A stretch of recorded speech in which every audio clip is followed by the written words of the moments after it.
नमस्कार and welcome to my first blog of reading books. और मैं आज आप सबके सामने जो सबसे पहली बुक रीड करने जा रही हूँ वो है श्रीमद् भगवत गीता। राधे राधे। इसमें सबसे पहले है श्रीमद् भगवत गीता का परिचय।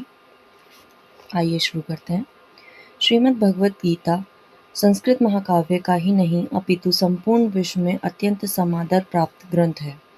इसमें भगवान कृष्ण द्वारा अर्जुन को कुरुक्षेत्र युद्ध में दिया गया दिव्य उपदेश है। यह गीता वेदांत दर्शन का सार है। यह ग्रंथ महाभारत की एक घटना के रूप में प्राप्त होती है। महाभारत में वर्तमान कलयुग तक की घटनाओं का विवरण मिलता है। इसी युग के प्रारंभ में आज से लगभग 5000 वर्ष पूर्व भगवान श्री कृष्ण ने अपने मित्र तथा भक्त अर्जुन को यह गीता सुनाई थी।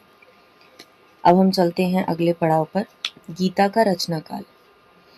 गीता के रचनाकाल के संबंध में डॉक्टर रामकृष्ण गोपाल भंडारकर ने चतुर्व्यूह को आधार मानकर सिद्ध किया है कि भगवत गीता की रचना सातवत या भागवत संप्रदाय की सुव्यवस्थित होने के पूर्व हुई है। उनके मत में इनका काल चौथी ईसा पूर्व का आरंभ है तथा यह भक्ति संप्रदाय या एकांतिक धर्म की प्राचीनतम व्याख्या है।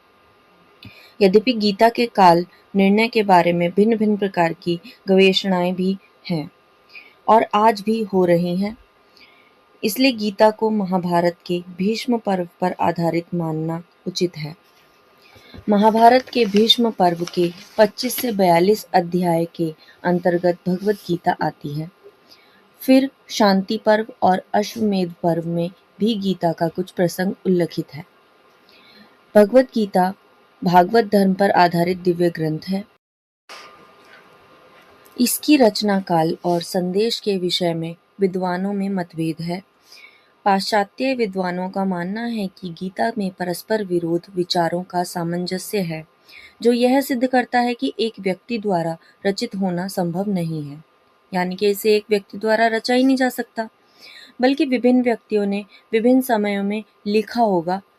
परंतु भारतीय विचारक एवं चिंतक मानते हैं कि भागवत धर्म का अभ्युदय काल ईस्वी सन के 1400 वर्ष पहले रहा होगा और गीता कुछ शताब्दियों के बाद प्रकाश में आई होगी। मूल भागवत धर्म भी निष्काम प्रधान होते हुए भी आगे चलकर भक्ति प्रधान स्वरूप धारण कर विशिष्टाद्वैत का समावेश कर लिया तथा प्रचलित हुआ। गीता महाभारत का ही अंश है और यदि महाभारत काल निर्धारण है तो गीता का भी उसी आधार पर सहज ही लगाया जा सकता है।